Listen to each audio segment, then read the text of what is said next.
Ya, Kak Motik, semenjak kenal Om Bimo saya lebih enteng, memang lebih tenang. Ya, terima kasih. Teman-teman perbaiki circle ya. Jadi kalau teman-teman udah tenang, udah happy, perbaiki circle. Jangan sampai terlalu lama mendekat dengan orang yang toksik. Karena kalau teman-teman sudah vape-nya sudah happy hoki, makin happy, makin hoki.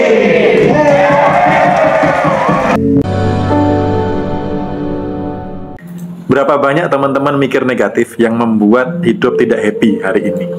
Entah mengkhawatirkan sesuatu, mencemaskan sesuatu yang belum terjadi. Itu. Ya. Coba kita evaluasi dulu tentang mengendalikan pikiran. Itu. Ya. Banyak sekali loh orang-orang yang menderita sampai asam lambungnya naik, sampai banyak penyakit degeneratif karena terombang-ambing oleh pikiran sendiri, gitu. Nah, jadi ketika teman-teman sudah bisa mengendalikan pikiran, maka hidup jauh lebih tenang, gitu. Jadi ketika pikiran bisa dikendalikan, bahkan bisa di titik diam, teman-teman tidak akan ada keterikatan apapun. Ketika tidak ada keterikatan apapun dalam kondisi hening, maka akan muncul namanya kedamaian. Gitu. Jadi teman-teman ketika pikiran sudah bisa dikendalikan, dia diam, damai. Nah, dari situ tadi ada yang nanya juga bagaimana pikiran dan intuisi. Nah, kalau intuisi itu ketika pikiran sudah diam, dia bisa muncul. Itu. Nah, setelah memancarkan kedamaian, besok teman-teman saya bersamai supaya energi diri ini dicintai uang. Supaya energi diri ini menjadi wadah yang bagus untuk uang datang. Termasuk ada bonus law of assumption. Jadi saya berikan sugesti ke bawah sadar terkait law of assumption. Bagaimana kita mengasumsikan diri supaya dicintai uang dalam bentuk kata-kata. Gitu. Nah, itu kalau memancar di bawah sadar, membenahi vibrasi teman-teman, bisa memperbaiki tadi sebelum menarik uang, tempat uangnya vibrasi kita baik. Karena kalau kita ini sudah dicintai uang, pribadi kita, energi vibrasi kita dicintai uang, kita sudah nggak perlu ngejar lagi kok. Serius teman-teman. Anda tidak akan pernah mengejar lagi kalau diri Anda sudah dicintai. Sama seperti kayak teman-teman tuh kalau menjadi pria idaman gitu ya, nggak perlu ngejar cewek, pasti dikejar-kejar cewek gitu. Pasti itu. Sama, ada seorang wanita yang ketika bisa memancarkan inner beauty, Anda sangat menyejukkan dan sebagainya, ada yang dikejar-kejar cowok. Diri juga sama dengan uang gitu. Everything is energy, teman-teman. Semua benda bervibrasi, bergetar. Oke, yang mau tanya-tanya terkait yang lain juga boleh, seputar meditasi juga boleh ya. Meditasi money magnet. Gitu. Kapan lagi menjadi magnet uang gitu loh. Karena saya sudah pensiun untuk ngejar-ngejar uang. Ternyata enak gitu. Nggak harus ngejar-ngejar, tapi kita yang dikejar. Makanya ketika kita sudah dicintai oleh uang, kita tidak perlu mengejarnya lagi. Uang yang akan mendatangi kita, yang antri mendatangi kita. Salah satunya adalah SK-nya kehidupan, bahwa manusia diciptakan untuk menjadi khalifah, menjadi pemimpin atas segala bumi dan isinya. Uang ini juga termasuk bumi dan isinya. Artinya masa pemimpin ngejar-ngejar uang sih gitu. Kebalik dong gitu. Setelah acara meditasi langsung pada pulang, biasanya banyak yang ngobrol-ngobrol, sharing-sharing gitu ya. Ada yang tanya-tanya juga, ngobrol-ngobrol. Tandanya kita sudah jadi money magnet apa? Tandanya sudah tidak ada perasaan ngoyo untuk ngejar uang. Gitu. Tandanya seperti itu. Lalu kemudian uang itu mudah datangnya. Ada beberapa pintu rezeki tak terduga yang mulai dibukakan. Kan banyak sekali orang-orang yang hanya fokus pada rezeki yang terduga. Padahal ada rezeki-rezeki yang tak terduga.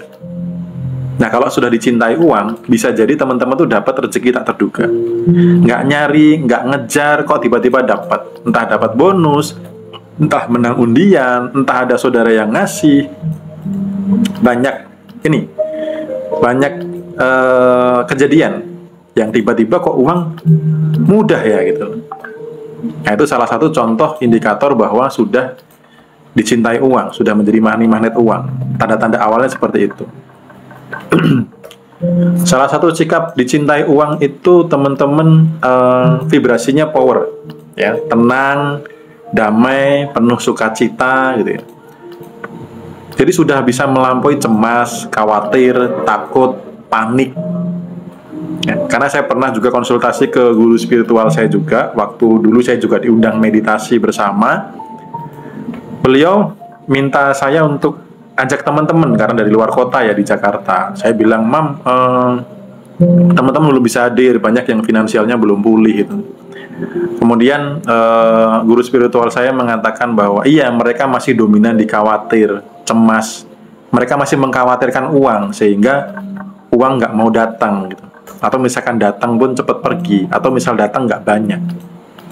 Jadi sikap-sikap yang disukai uang salah satunya adalah ketenangan, kedamaian. Nah, kebanyakan orang itu kan nggak damai karena nggak mampu mengendalikan pikiran. Ya, Kak Motik, semenjak kenal Om Bimo saya lebih enteng, memang lebih tenang. Ya, terima kasih. Teman-teman perbaiki circle ya. Jadi kalau teman-teman udah tenang, udah happy, perbaiki circle. Jangan sampai terlalu lama mendekat dengan orang yang toksik.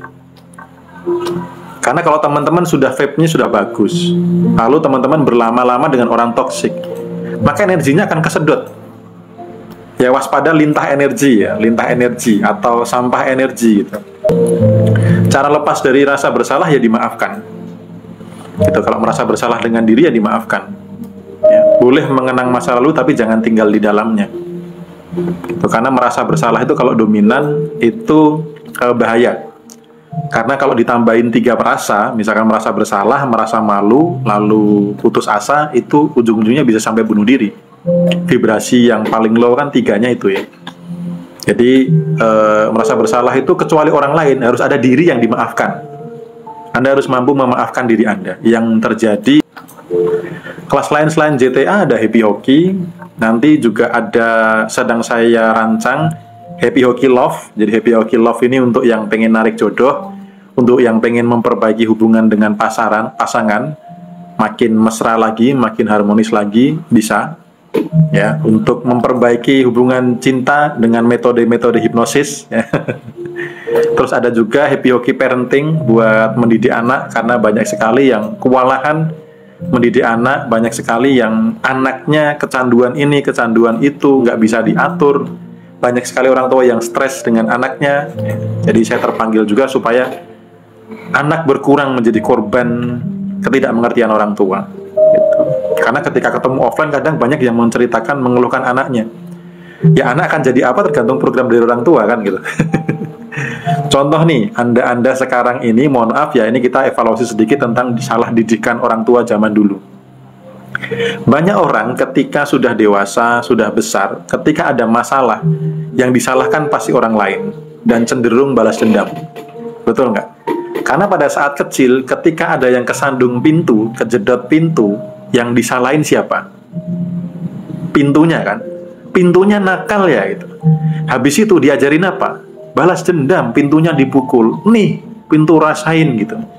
Itu secara tidak langsung mendidik seseorang, kita-kita yang sudah besar ini, ketika ada masalah siapa yang salah, sebagaimana membalasnya biar jerah.